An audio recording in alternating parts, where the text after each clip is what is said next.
Hello दोस्तों। दोस्तों आज से हम शुरू करने वाले हैं बायोलॉजी की सीरीज। क्लास 12th की बायोलॉजी की सीरीज आज से हम स्टार्ट करने वाले हैं। जो बच्चे यूपी बोर्ड में क्लास 12th में है और 2026 की एग्जाम की तैयारी कर रहे हैं, उसके लिए हम ये सीरीज स्टार्ट कर रहे हैं। ठीक है, जैसे कि आप सभी जानते हैं कि हमारा चैप्टर नंबर 1 क्या है, पुष्पी पादपों में लैंगिक जनन है, जो कि बायोलॉजी का आपका चैप्टर है क्लास 12th वालों के लिए। बिहार बोर्ड में सेम सिलेबस होता है, तो उनके लिए भी काफी हेल्पफुल रहने वाला है। तो वीडियो को शुरू से लेकर के लास्ट तक जरूर देखना। ठीक है, ये मेरी बिल्कुल गारंटी है, यदि आप इस लेक्चर को कंप्लीटली वॉच करते हैं तो ऑन द स्पॉट कंप्लीटली जो भी इस लेक्चर के अंदर मैं पढ़ाऊंगा आपको सीधा आपके दिमाग के अंदर अटैक करेगा, यानी सीधा आपके दिमाग के अंदर छप जाएगा, गारंटीड। आप ध्यानपूर्वक एक बार देखना और जब छपे ना छपे जब बताना मेरे को, कंप्लीटली छप जाएगा, आप देखना इसको। ठीक है, तो स्टेप बाय स्टेप हम करेंगे, कंप्लीटली सीरीज पूरी करेंगे।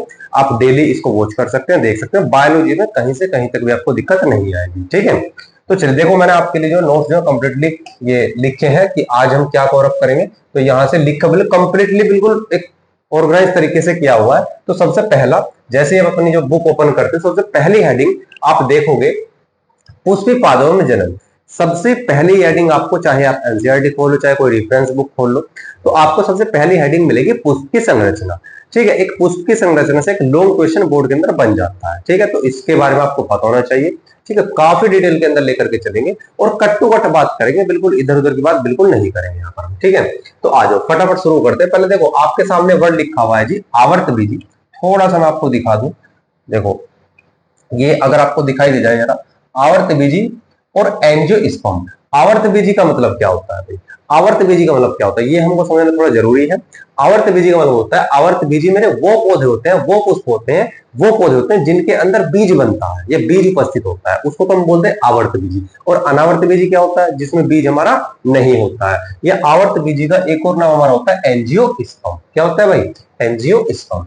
तो सबसे पहले क्या लिखा? पुष्पी पादपों में जनन। अब आपके सामने एक देखो पुष्प की संरचना बनी हुई है, पुष्प का एक स्ट्रक्चर बना हुआ है। इस पुष्प के अंदर क्या क्या चीजें हमको मिलती हैं देखने के लिए, सब कुछ आपको बिना माइक्रोस्कोप के दिखाऊंगा, बस आपको ध्यान से देखना। ठीक है, चलिए बिल्कुल स्टेप बाय स्टेप करके लेके चलेंगे। देखो सबसे पहले मैं आपको एक न्यू पेज ले लेता हूं, देखिए ध्यानपूर्वक देखना। अगर आप पुष्प को देखोगे तो सबसे पहले आप पुष्प का देखो, ये वाला पार्ट देखो, जो आपका ये वाला पार्ट होता है पुष्प का, ये वाला पार्ट। ठीक है, ये देखो, ये जिसपे आपका पुष्प जो है लगा हुआ होता है, इसको हम क्या बोलते हैं भाई? इसको बोलते हैं व्रण। क्या बोलते हैं जी? ठीक है, आपका देखो, अगर मैं बिल्कुल आपको साथ साथ पढ़ा करता हुआ भी लेकर के चलूंगा, यहाँ पर ध्यान से देखना। पुष्प की संरचना क्या लिखा हुआ है कि पुष्प में भैया एक व्रंत होता है जी। क्या होता है? पुष्प में एक व्रंत होता है। ध्यान से देखो, बिल्कुल देखो, मैं आपको दिखाऊं, ये रहा पुष्प में आपको ये वाला, ये दिखाई दे रहा है वाला एरिया, ये वाला, ये जो एरिया है, ये क्या है? व्रंत है। क्या है जी? पुष्प में एक व्रंत होता है, जिसको हम क्या बोलते हैं? पुष्प व्रंत कहते हैं। आपके पहले लाइन तैयार होगी कि पुष्प में भाई एक व्रंत होता है, जिसे हम पुष्प व्रंत कहते हैं। ठीक है, अभी देखो, चलो पहले आपको समझा देता हूं, फिर उसके बाद पढ़ा दूंगा। ठीक है, आगे आ जाओ। आपको ये समझ में आया कि भाई पुष्प में एक व्रंत, जो ये आपका टहनी सी होती है, इसको टहनी सी बोलते हैं। पुष्प में एक व्रंत होता है, जिसे हम क्या बोलते हैं? पुष्प व्रंत कहते हैं। अब ध्यान से सुनना, इस पुष्प व्रंत के ऊपर, इस पुष्प व्रंत के ऊपर एक फूली हुई संरचना, आप देखो ध्यान से देखोगे अगर आप, देखो ये आपका पुष्प व्रंत हुआ और यहां से ऊपर एक फूली हुई संरचना आपको दिखाई दे रही होगी, ये वाली। ठीक है, फूला हुआ भाग, ये फूली हुई संरचना, जो देखो व्रंत के ऊपर एक फूला हुआ भाग तस्तरीनुमा आकार का होता है, जिसे हम क्या बोलते हैं? पुष्पासन कहते हैं। देखो आपकी दो लाइन यहां से तैयार हो गई, क्या कि पुष्प में एक व्रंत होता है जिसे पुष्प व्रंत कहते हैं, या पुष्प का ऊपरी भाग फूल करके एक तस्तरी नुमा, देखो यहाँ पे एक तस्तरी जैसी संरचना बन रही है, तो तस्तरी नुमा संरचना का निर्माण करता है, जिसको हम क्या बोलते हैं? पुष्पासन कहते हैं। आपको दो लाइन समझ में आगे नहीं आ गई? देखो बिल्कुल ये लिखा होगा कि पुष्प में एक व्रंत होता है, ठीक है भाई, जिसे पुष्पासन कहते हैं। ठीक है, अभी यहां से देखो आप, व्रंत का, यहां से देखो, व्रंत का ऊपरी भाग फूल करके एक तस्तरी नुमा संरचना का निर्माण करता है, जिसे हम क्या बोलते हैं भैया? पुष्पासन कहते हैं। ठीक है, अच्छा, कुछ पुष्प हमारे ऐसे भी होते हैं, ये मैं हटा दूं मिनट के लिए, जो आप अंडरलाइन की हुई है। देखो कुछ पुष्प हमारे ऐसे होते हैं जिसमें व्रंत पाया जाता है, और कुछ पुष्प ऐसे होते हैं जिसमें व्रंत नहीं पाया जाता। अब ध्यानपूर्वक सुनना, जिस पुष्प के अंदर व्रंत पाया जाएगा उसको तो बोलते हैं सैव्रंत पुष्प। क्या बोलते हैं जी? सैव्रंत पुष्प। ठीक है, स मतलब कि सही। जिस पुष्प के अंदर व्रंत पाया जाता है उसको सवृंत पुष्प कहते हैं, और जिस पुष्प में व्रंत नहीं पाया जाता उसको बोलते हैं अव्रंत पुष्प। क्या बोलते हैं? अव्रंत पुष्प। ये बात समझ में आ गई? ये आपको लिखना है। बायोलॉजी एक ऐसा सब्जेक्ट है, इसको अगर तुम अपनी लैंग्वेज के अंदर समझ करके लिखते हो तो पूरे नंबर आपको यहां से मिलने वाले हैं। डिट्टो किताब की भाषा के अंदर घुसने की कोशिश करोगे तो कुछ भी समझ में नहीं आएगा आपको। चीजों को समझो और अपनी लैंग्वेज के अंदर लिखने की कोशिश करो। ठीक है, देखो आपके सामने मैंने डायग्राम देखा, बार बार मैं रिपीट करूंगा, ध्यान से सुनते चलना, बिल्कुल याद होगा आपके। देखो पुष्प में एक व्रंत होता है, ठीक है जी, जिसको क्या बोलते हैं जी? पुष्प व्रंत कहते हैं। बहुत बढ़िया। अब पुष्प का ऊपरी भाग फूल करके एक तस्तरी नुमा, देखो ये वाला ही तस्तरी नुमा संरचना का निर्माण करता है, जिसे पुष्पासन कहते हैं। फिर मैंने क्या कहा जी? फिर मैंने कहा जिस पुष्प में व्रंत उपस्थित होता है उसको तो बोलते हैं सवृंत। क्या बोलते हैं? सवृंत। और जिस पुष्प में व्रंत उपस्थित नहीं होता उसे क्या बोलते हैं? अव्रंत बोलते हैं। क्या बोलते हैं? अव्रंत। अब आप ध्यान से देखो, ये लिखा हुआ है आपका कि पुष्प में एक व्रंत होता है, ठीक है, जिसे पुष्पासन कहते हैं। जिस पुष्प में व्रंत पाया जाता है उसे सवृंत, तथा जिस पुष्प में व्रंत नहीं पाया जाता उसे अव्रंत कहते हैं। व्रंत का ऊपरी भाग फूलकर एक तस्तरीनुमा संरचना का निर्माण करता है, जिसे क्या बोलते हैं? पुष्पासन कहते हैं। अब आपका जो पुष्प होता है ना, पुष्प आपका 4 चक्रों में बटा होता है जी। कितने चक्रों में बटा होता है? 4 चक्रों में। आपको देखो मैं थोड़ा सा एक रफली डायग्राम बना करके दिखा देता हूं। देखो हमने क्या पढ़ा? ये आपका व्रंत हुआ, ये आपका क्या हुआ भाई? व्रंत हुआ, ठीक है। ये आपका क्या हुआ? पुष्पासन। मैं लिख देता हूं, चलो, पुष्पासन। ये क्या हुआ? व्रंत। ठीक है जी। अच्छा, अब ध्यान से सुनना, ये जो आपका टोटली पुष्प होता है ना, वो 4 चक्रों में बटा होता है, 4 भाग के अंदर बटा होता है। ठीक है, कौन कौन से भाग होते हैं? एक देखो बाह्य दल वाला पोर्शन होता है, बाह्य दल वाला। दूसरा पोर्शन आपका होता है इसके ऊपर जो फूल वाली पत्ती होती है ना, फूलों की पत्ती जो होती है, कलरफुल कलरफुल पत्ती होती है, वो वाला पार्ट, ये वाला। ठीक है, एक इसको तो बोलते हैं बाह्य दल और इसको बोलते हैं खाली दल। अभी पढ़ेंगे इसको, थोड़ा सा बस ऑल ओवर दिखा रहा हूं आपको। अच्छा, और फिर सबसे अगर मैं अंदर घुस जाऊं, सबसे अंदर चला जाऊं, तो यहाँ पे इस प्रकार से एक ट्यूब जैसी संरचना आपको मिलेगी, जिसको हम बोलते हैं स्त्री केसर। क्या बोलते हैं? स्त्री केसर। अभी पढ़ेंगे डिटेल में। और इस स्त्री केसर से जो मादा वाला भाग है, जनन भाग होता है, और जनन भाग कौन सा? स्त्री वाला, मादा जननांग होता है ये पुष्प का। और इसके बाहर एक होता है आपका नर जननांग। कौन सा होता है? नर जननांग। अब ये वाला भाग जो है और ये वाला भाग जो है, 2 चक्र तो आपके ये हो गए, और एक चक्र आपका ये वाला होता है, और एक चक्र आपका ये कलरफुल जो पत्ती होती है होती है। 4 चक्र हो गए टोटल। अब मैं आपको डायग्राम में दिखाता हूँ। देखो एक चक्र आपका ये वाला पोर्शन है जो ग्रीन डार्क सा मैंने कलरफुल किया हुआ है। दूसरा आपका ये पिंक वाला जो आपको दिखाई दे रहा पत्ती, एक चक्र ये हो गया। ये सहायक चक्र कहलाते हैं मेरे। क्या कहलाते हैं? सहायक चक्र। ये हेल्प करते हैं। क्या करते हैं? हेल्प, सहायता करते हैं। ठीक है। अच्छा, एक चक्र आपको रेड वाला दिखाई दे रहा होगा, देखो रेड वाला, ठीक है, जिसको हम क्या बोल रहे हैं? पुंकेसर बोलते हैं। क्या बोलते हैं जी? पुंकेसर। और आपको ये वाला चक्र दिखाई दे रहा होगा, इसको हम क्या बोलते हैं? स्त्री केसर बोलते हैं। क्या बोलते हैं जी? स्त्री केसर या जायांग बोलते हैं। इतनी बात समझ में आती है जी? ठीक है, अब देखो 1 बाय 1 पढ़ना शुरू करते हैं। आ जाओ। देखो पुष्प में एक व्रंत होता है जिसे पुष्पासन कहते हैं। जिस पुष्प में व्रंत पाया जाता है उसे सवृंत, जिस पुष्प में व्रंत नहीं पाया जाता उसे अव्रंत पुष्प, अव्रंत पुष्प कहा जाता है। ठीक है, व्रंत का ऊपरी भाग फूलकर एक तस्तरीनुमा संरचना का निर्माण करता है, जिसे क्या बोलते हैं? पुष्पासन कहते हैं। एक पुष्प 4 चक्रों में बटा हुआ होता है। बाहरी 2 चक्र सहायक चक्र कहलाते हैं, जो मैंने अभी आपको बताया कि बाह्य दल और दल, अभी पढ़ेंगे उसको। तथा आंतरिक 2 चक्र, जो अंदर के 2 चक्र है, उसको क्या बोलते हैं? जनन चक्र कहते हैं। पुष्प के अंदर जो बीज बनने की प्रक्रिया है और फल बनने की प्रक्रिया, मेन रोल आपके जनन चक्र ही निभाते हैं। जो आपके सहायक चक्र है वो सिर्फ हेल्प करते हैं। ठीक है, स्टार्टिंग के टाइम में भोजन बनाने में हेल्प करते हैं, उनको सुरक्षा प्रदान करते हैं, क्योंकि सबसे अंदर होते हैं ना, आंतरिक चक्र होते हैं। अब आया जी बाह्यदल पुंज। बाह्यदल पुंज क्या होता है? अगर मैं यहाँ पे आपको डायग्राम में दिखाना चाहूं, देखो ये आपको ग्रीन सा दिखाई दे रहा वाला, ग्रीन ग्रीन अपना पुष्प लिया हो कभी, तो पुष्प के सबसे नीचे इस प्रकार से ये चारों फैले होते हैं, ये वाले जो बाह्यदल ग्रीन कलर का होता है, इसको हम बोलते हैं, ये सबसे बाहर का चक्र होता है। क्या होता है? बाहर का चक्र। इनको हम बोलते हैं बाह्य दल। क्या बोलते हैं? बाह्य दल। और इसकी जो बाह्य दल का जो एक पत्ती, अगर हम बात करूं, एक पत्ती की अगर हम बात करता हूं, तो एक पत्ती को तो हम बोलते हैं केवल बाह्य दल, और अगर बहुत सारी पत्ती आ जाए तो उसको बोलेंगे बाह्य दल पुंज। क्या कहेंगे, बाह्यदल पुंज। एक पत्ती होगी तो बाह्यदल, और एक पत्ती से अधिक आ जाए तो क्या बोलेंगे, बाह्यदल पुंज कहेंगे। ठीक है, अब थोड़ा सा पढ़ लेते हैं इसके बारे में। आ जाओ, हैंड टू हैंड आपको दिखाते चल रहा हूं। बाह्यदल पुंज, यह पुष्प में पाया जाने वाला भाई सबसे बाह्य चक्र होता है, सबसे बाहर का चक्र होता है। ठीक है, इसकी एक इकाई क्या कहलाती है, बाह्यदल कहलाती है, और एक से अधिक इकाई क्या कहलाती है, बाह्य दल पुंज कहलाती है। यहाँ पे लाइन नहीं लिखी है, आप ध्यान से रखना। अच्छा, बाह्य दल जो होते हैं कैसे रंग के होते हैं जी, हरे रंग के होते हैं, हरे रंग का होता है बाह्य दल पुंज होता है। अच्छा, बाह्य दल पुष्प की क्या करते हैं, सुरक्षा करते हैं। क्या करते हैं, एक तो काम हो गया पुष्प की सुरक्षा करना, और दूसरा काम इनका हो जाता है तथा भोजन का निर्माण करते हैं। किसके लिए, मतलब जो आपका दल है उसके लिए, और जो आपके पुंकेसर और इस तरीके से अभी जो हम आगे पढ़ेंगे उसके लिए भोजन का निर्माण करते हैं। ठीक है, क्यों, क्योंकि इसके अंदर क्लोरोफिल पाया जाता है, और प्रकाश संश्लेषण की क्रिया की मदद से ये भोजन का निर्माण करते हैं। इतनी बात समझ में आती है भाई, क्लियर है। ठीक है, ये बाह्य दल पुंज का विवरण हो गया। अब आगे आ जाओ, फिर से डायग्राम देखो आप, ये बाह्य दल पुंज हो गया। अब इस बाह्य दल पुंज के सबसे जो आपकी पंखुड़ियां देखते हो, आपकी फूल जो पत्तियां वगैरह होती हैं वो पंखुड़ियां ये वाली, देखो गुलाबी कलर जो आपको दिखाई दे रहा है, ये मेरा होगा दल। क्या होगा भाई, दल होगा। पढ़ते आ जाओ, इसको थोड़ा सा पढ़ लेते हैं। सेम केस है, अगर एक इकाई होगी तो दल, और बहुत सारी इकाई होगी, बहुत सारी पत्तियां होती हैं तो क्या हो जाएगा, दलपुंज हो जाएगा नॉर्मली। दलपुंज, तो दलपुंज जो होता है बाह्य दलपुंज के भीतर की ओर स्थित होता है। भैया बाह्य दलपुंज के भीतर का ही तो हिस्सा है ये, दलपुंज जो है आपका बाह्य दलपुंज के भीतर की ओर ही तो स्थित है।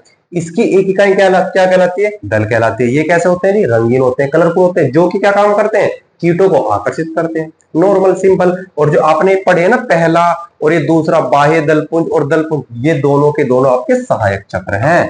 क्या है भाई, सहायक चक्र है, सहायक चक्र। इतनी बात समझ में आ जाती है आपके। ठीक है, देखो आप थोड़ा सा जो है 1 मिनट के लिए देखो भाई, जो ये मेरा क्या था, व्रंत था। बार बार रिवीजन करेंगे, ऑन द स्पॉट दिमाग के अंदर जाएगा, टेंशन ना लो। देखो ये मेरा व्रंत हो गया, ये मेरा क्या है, पुष्पासन है। ठीक है, ये मेरा क्या है, बाह्य दलपुंज है, बाह्य दलपुंज है। ठीक है, ये मेरा क्या है, दलपुंज है। ठीक है, फूल पत्ते पंखुड़ी वगैरह, ये वाला पोर्शन और ये वाला पोर्शन, ये वाला पोर्शन, और बाह्य दलपुंज और दलपुंज, ये तो मेरा होता है सहायक चक्र। और इसके अंदर अगर मैं चला जाऊंगा, देखो इसके अंदर ये क्या है, ये जो पोर्शन, एक तो ये वाला और एक ये वाला जो पोर्शन। अब इसको डिटेल में बताता हूं आपको ये है क्या चीज। ठीक है, पर अभी सिर्फ इतना समझ लो, जनन चक्र होते हैं। क्या होते हैं, जनन अंग होते हैं। ये वाला माता जनन अंग होता है, ये वाला क्या होता है, नर जनन अंग होता है। और जिस पुष्प की हम बात कर रहे हैं वो द्विलिंगी है। अब द्विलिंगी क्या होता है, जिसके अंदर दोनों चीजें पाई जाए, मादा जनन अंग भी पाई जाए और नर जनन अंग भी पाई जाए। ठीक है भाई, चलो बहुत बढ़िया, पढ़ते हैं जी आगे। चलो ये हो गया आपका पोर्शन। आ जाओ, अब आ जाओ पुमंग क्या है जी। पुमंग देखो ध्यान से सुनना भाई, दलपुंज तो हमने पढ़ लिया जो कलरफुल पंखुड़ियां है। दलपुंज के भीतर की ओर स्थित चक्र पुमंग कहलाता है। मतलब देखो मैंने अभी अभी जो आपको बनाया ना, देखो ये वाला पोर्शन, जो ये वाला पोर्शन भाई दलपुंज, ये है दलपुंज के भीतर की ओर घुस रहे हैं भाई, बाहर से भीतर की ओर चलते चलते हैं। दलपुंज के भीतर की ओर ये वाला पोर्शन जो होता है, ये होता है पुमंग। क्या होता है जी, पुमंग। क्या होता है, पुमंग। या इसको हम बोलते हैं, क्या बोलते हैं, क्या बोलते हैं, पुंकेसर। ठीक है, या इसको और बोल देते हैं नर जनन अंग। क्या बोल देते हैं भाई, नर जनन अंग। अब देखो आप ध्यान से देखोगे तो यही लिखा होगा आपका, ये ना पुंकेसर बोल देते हैं, पुमंग बोल देते हैं। नाम याद रखना, पुंकेसर भी कह देते हैं, पुमंग बोल देते हैं। अच्छा, अब ये वाला जो पोर्शन है, जो ये टहनी आपको दिखाई दे रही है वाली टहनी, इसको तो बोलते हैं पूतंतु। क्या बोलते हैं, पूतंतु। और जो आपका ऊपर वाला हिस्सा, ये वाला हिस्सा, इसको बोलते हैं परागकोश। क्या बोलते हैं, पैर है आगे, परागकोश। और परागकोश तथा पूतंतु मिलकर के ही क्या बनाते हैं, पुंकेसर का निर्माण करते हैं। बस तीसरे स्टेप में इतना ही लिखना और कुछ नहीं लिखना। देखो पढ़ने की कोशिश करेंगे। दलपुंज के भीतर की ओर स्थित चक्र क्या कहलाता है मेरा, पुमंग कहलाता है। बहुत बढ़िया भाई, यह पुष्प का नर जनन अंग है। बिल्कुल है, अभी भी बताया मैंने आपको। पुंकेसर का निर्माण किस किस से होता है, अभी तो बताया भाई। पुंकेसर जो आपका है ये पूतंतु हुआ मेरा, और ये क्या है, परागकोश है। ठीक है, ये क्या है, परागकोश है, और ये क्या है, पूतंतु है। ये पूतंतु है और ये क्या है, परागकोश है। परागकोश और पूतंतु मिलकर के ही क्या बना रहे हैं, पुमंग बना रहे हैं, या क्या बना रहे हैं, पुंकेसर का निर्माण कर रहे हैं। तो ये लिखा हुआ है कि पुंकेसर का निर्माण परागकोश तथा पूतंतु से होता है। परागकोश में परागकण या लघु बीजाणु का निर्माण होता है। अब ध्यान से सुनना, ये वाला जो पोर्शन देखो, ये वाला जो पोर्शन है, इसको मैं बिना माइक्रोस्कोप के आपको जूम करके दिखाऊंगा। इसके अंदर कहानी कैसे बनती है, लघु बीजाणु धानी कैसी होती है, उसकी संरचना पढ़ेंगे। लघु बीजाणु जनन कैसे होता है वो पढ़ेंगे। उसके अंदर जो पराग कण बनते हैं वो पढ़ेंगे, सारी चीज पढ़ेंगे। ध्यान से देखते चलना। अब ये जो आपको पराग कोष दिखाई दे रहा है ना, ये 8 से आकार का, इसको जूम करके मैं आपको दिखाऊंगा। अभी थोड़ा सा ओवरव्यू आपको अभी दिखा दूंगा, बाकी इसके अंदर का और कल पढ़ेंगे। तो इसको क्या बोले फिलहाल के लिए समझेंगे, इसको बोलते हैं पराग कोष। इस पराग कोष के अंदर पाई जाती है लघु बीजाणु। क्या पाए जाते हैं, लघु बीजाणु। या लघु बीजाणु का निर्माण होता है इसके अंदर, या परागकण। लघु बीजाणु से ही परागकण बनते हैं आपके। ठीक है, सारे स्टेप समझेंगे, अभी देखते चलना। देखो भाई, यही तो है आपका। देखो ये हमारा क्या पूतंतु हुआ, ये हमारा क्या परागकोश। मतलब पूतंतु और परागकोश मिलकर के किसका निर्माण करेंगे, पुंकेसर या पुमंग का निर्माण यहाँ से करते हैं। ठीक है, आ जाओ अब चौथे चक्र पाओ, तीसरा चक्र है। अब चौथा चक्र है आपका सबसे अंदर वाला चक्र, ये मादा वाला भाग। ये कौन सा भाग था, नर वाला भाग था, और ये वो कौन सा भाग है, मादा वाला भाग। इसको पढ़ते हैं। चलो मैं थोड़ा सा प्रैक्टिकली यही बता देता हूँ। जो इस मादा भाग का सबसे ऊपरी वाला हिस्सा होता है, इसको बोलते हैं वर्तिकाग्र। क्या बोलते हैं भाई, वर्तिकाग्र। जो मध्य का भाग होता है इसको बोलते हैं वर्तिका। क्या बोलते हैं, वर्तिका। और जो सबसे नीचे का जो भाग होता है, नीचे का भाग, इसको बोलते हैं अंडाशय। क्या बोलते हैं, जो फूला हुआ भाग है, फूला हुआ ऐसे करके ऐसे आता है, और इस प्रकार से देखो, इस प्रकार से ऐसे फूला हुआ भाग जो होता है उसको बोलते हैं अंडाशय। इस अंडाशय के अंदर पाई जाती है गुरु बीजाणु धानी। और लघु बीजाणु धानी कहां पाई जाती है, इस पराग कोश के अंदर। देखो ये वाला जो पोर्शन है ना, ये वाला जो पोर्शन है, इस पराग कोश के अंदर पाई जाती है लघु बीजाणु धानी। और गुरु बीजाणु धानी कहां पाई जाती है, इस अंडाशय के अंदर। ठीक है, और गुरु बीजाणु धानी के अंदर क्या पाया जाता है, बीजांड सन। ठीक है, सारी डिटेल देखेंगे अभी, पहले इसको पढ़ लेते हैं एक बार। पढ़ते हैं भाई। देखो जाएंगे बोल देते हैं, इस तरीके से को जाएंगे बोलते हैं, तो कंफ्यूजन नहीं हो रहा है। पुमंग के भीतर, अब पुमंग मतलब पुमंग हमने देखो ये पढ़ा भाई, ये पोर्शन था पुमंग। अब इस पुमंग के भीतर ये वाला, ये पुमंग के भीतर तो जा रहे हैं, बाहर से अंदर की तरफ जा रहे हैं। पुमंग के भीतर जायांग पाया जाता है। यह पुष्प का मादा जनन अंग होता है। क्या लिखा हुआ है, यह पुष्प का मादा जनन अंग होता है। स्त्री केसर के 3 भाग होते हैं। कितने भाग होते हैं, 3। अभी भी तो आपको पता है कि स्त्री केसर का सबसे ऊपरी भाग वर्तिकाग्र, मध्य भाग वर्तिका, तथा फूला हुआ भाग क्या कहलाता है, अंडाशय कहलाता है। और अंडाशय में क्या होता है, गुरु बीजाणु का निर्माण होता है। समझ में आया भाई, नहीं आया, चारों चक्र समझ में आ गए आपके या नहीं आ गए, इतना बता दीजिए आप बस। चारों चक्र समझ में आ गए, ठीक है। देखो अब एक बार मैं जो है ऑल ओवर आपको व्यू सा दे दूं, मैं आपको थोड़ा सा जो है मतलब रिवाइज कराता हूं। देखो हमने क्या पढ़ा सबसे पहले कि भाई जो पुष्प जो होता है, पुष्प में एक व्रंत होता है। ये क्या होता है, व्रंत, जिसको बोलते हैं पुष्प। जिस पुष्प में व्रंत हो वो सव्रंत, जिस पुष्प में व्रंत ना हो वो अव्रंत। ठीक है, पुष्प का ऊपरी भाग फूल करके एक तस्तरी नुमा संरचना का निर्माण करता है, जिसे क्या बोलते हैं, पुष्पासन कहते हैं। बहुत बढ़िया। पुष्पासन के ऊपर बाह्य दल पाए जाते हैं। क्या पाए जाते हैं, बाह्य दल। बाह्य दल की एक इकाई क्या कहलाती है, बाह्य दल की एक इकाई क्या कहलाती है, बाह्य दल ही कहलाती है। लेकिन एक से अधिक इकाई क्या कहलाती है, बाह्य दलपुंज कहलाती है। बहुत बढ़िया। बाह्य दलपुंज होते हैं आपके हरे रंग के होते हैं। काम क्या होता है इनका, भोजन बनाने का, भोजन निर्माण करने। क्यों, क्योंकि ग्रीन कलर के होते हैं। और आप जानते हो ग्रीन कलर के अगर ये है तो क्लोरोफिल इनके अंदर है, और क्लोरोफिल अगर होगा तो प्रकाश संश्लेषण क्रिया इनके अंदर होगी। और दूसरा काम क्या करते हैं, दूसरा काम करते हैं सुरक्षा। ठीक है, जो आपका पुंकेसर वगैरह है, ये पुंकेसर पोर्शन है ये वाला। ठीक है, पुंकेसर, और अंदर है आपका स्त्री वाला भाग, इसकी सुरक्षा करते हैं। ये भी सुरक्षा करता है। और बाहर का इससे अगला चक्र जो होगा आपका बाह्य दलपुंज है, और एक होगा आपका दलपुंज, ये वाला दलपुंज जो कलरफुल होता है, कीटों को आकर्षित करता है, दलपुंज होगा। वही सेम केस, एक इकाई दल और एक से अधिक इकाई क्या कहलाएगी, दलपुंज कहलाएगी।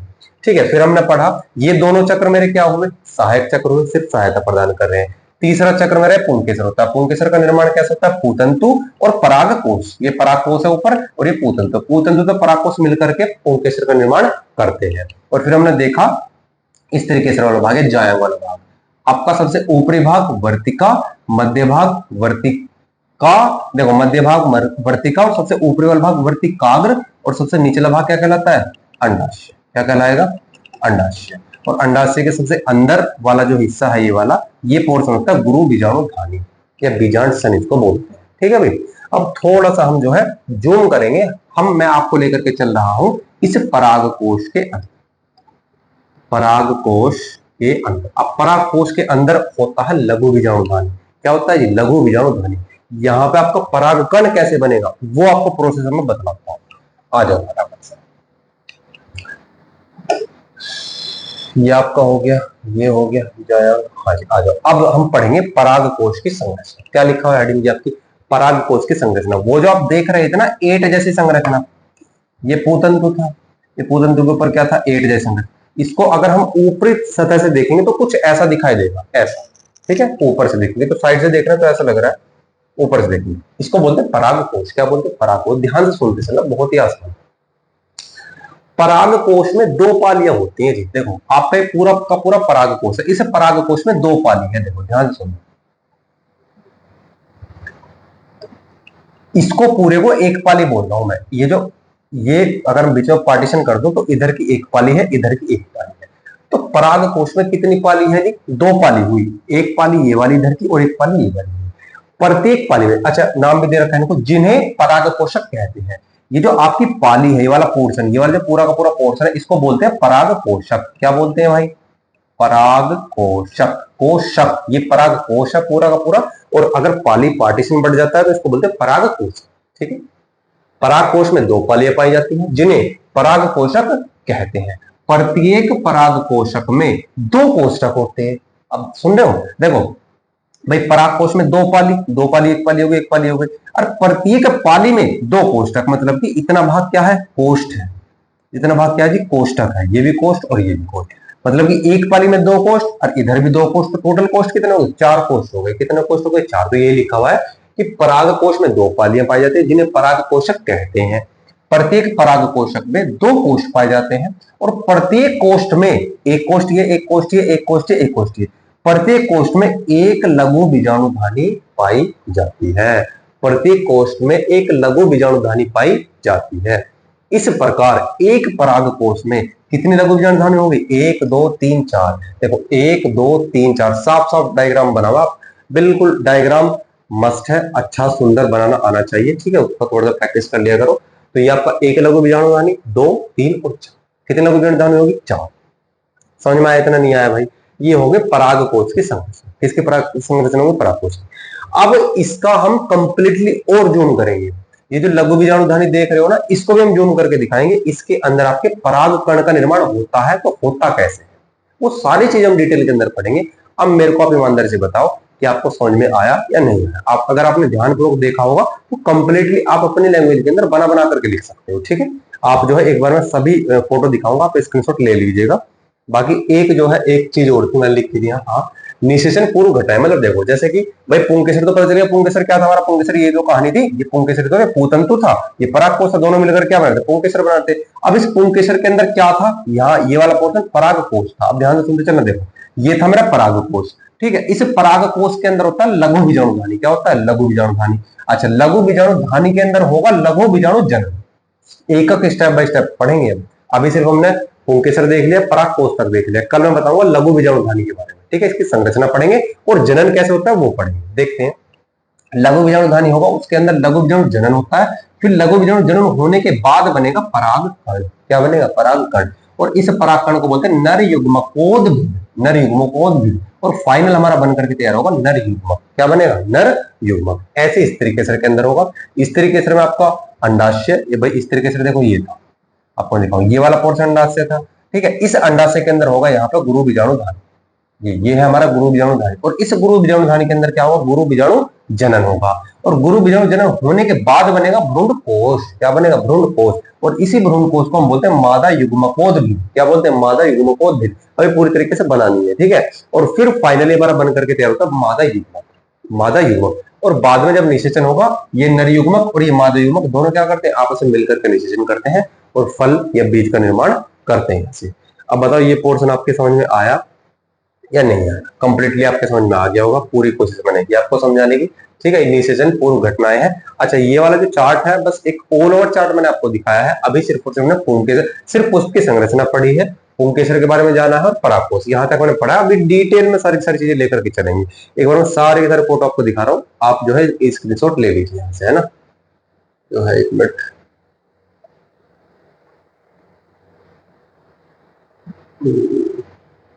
देख आप जो है स्क्रीनशॉट ले लीजिए एक बार।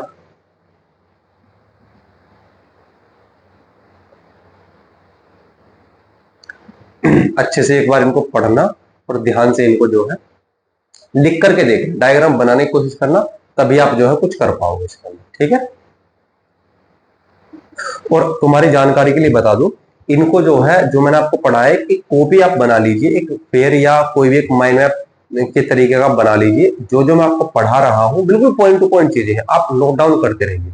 बोर्ड में सिर्फ आप इनको पढ़ेंगे, बिल्कुल सिंपल भाषा में तुम्हारी लैंग्वेज के अंदर लिखा हुआ है, पढ़ोगे तुरंत याद हो जाएगा, ठीक है। तो भैया मिलते हैं कल की वीडियो में, तब तक के लिए बने रहिएगा हमारे साथ, ठीक है।